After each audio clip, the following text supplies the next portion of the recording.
তাদেরকে show cause notice দিই। আমরা যদি এটা সত্য প্রমাণিত হয় আমরা তাকে বহিষ্কার করি।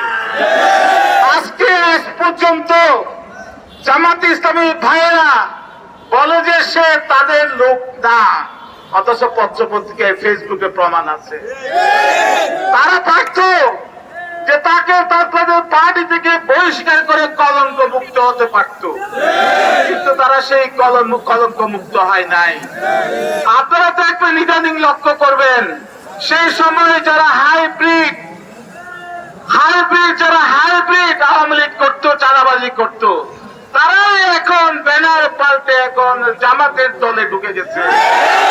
নাম দিয়েছে শ্রমিক কল্যাণ ফেডারেশন। আমার জামাত ভাইরা, আনোয়ারি ভাই, ফারুক ভাইয়ের কাছে আবেদন, শ্রমিক কল্যাণ ফেডারেশনের যারা অন্তর্ভুক্ত হয়েছে যে তাদের নাম আপনারা পত্র পত্রিকায় প্রকাশ করুন। এরা কারা আপনাদের এখানে অংশগ্রহণ করেছে?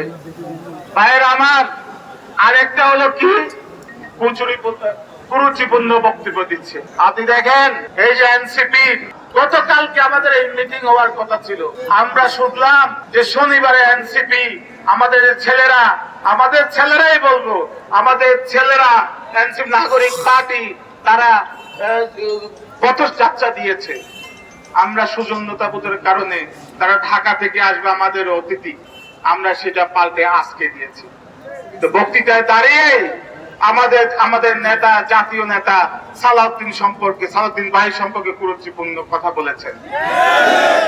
আমরা এটা তীব্র নিন্দা জানাই এবং যে বক্তব্য দিয়েছে তাকে এই বক্তব্য প্রত্যাহার করার জন্য আহ্বান জানাই। তাহলে যদি আপনি ভবিষ্যতে কক্সবাজারে আসেন, তাইলে যে কোনো অনাকিন্ত পরিস্থিতি হলে আমরা এটার জন্য দায়ী থাকবো। সংগ্রামী ভাইয়েরা, এই যে বিএনপি যে একটা উদার গণতান্ত্রিক দল, আপনারা দেখেন যে তারা এই কুরুচিপূর্ণ বক্তব্য দিয়েছে। চকরিয়াতে তারা যেতে পারছে না, রাস্তার দুই পাশে মানুষ হয়ে গেল তার প্রতিবাদে। সালাউদ্দিন সাহেব, আমরা এখান থেকে মনিটরিং করে তাদের উপর যাতে আঘাত না আসে, তারা যাতে বেইজ্জতি না হয়, অসম্মানী না হয়, আমরা তাদেরকে যাওয়ার ব্যবস্থা করে দিলাম। এটাই বিএনপি।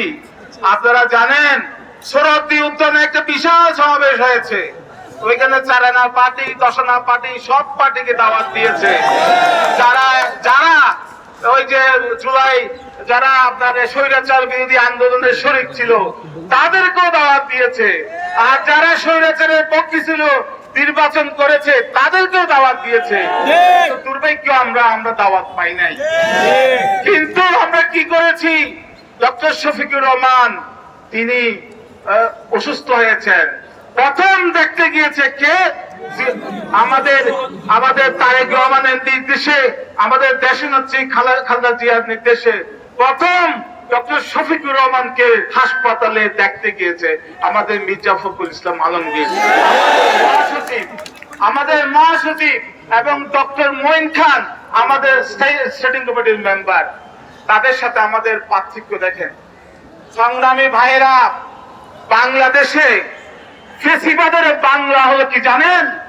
একনায়কতন্ত্র। ফেসিবাদের মতো হয়ে যাবে বাংলাদেশের অবস্থা, আন্তর্জাতিকভাবে আমরা বিচ্ছিন্ন হয়ে যাব। আজকে আমরা চাই একটা জাতীয় ঐক্য।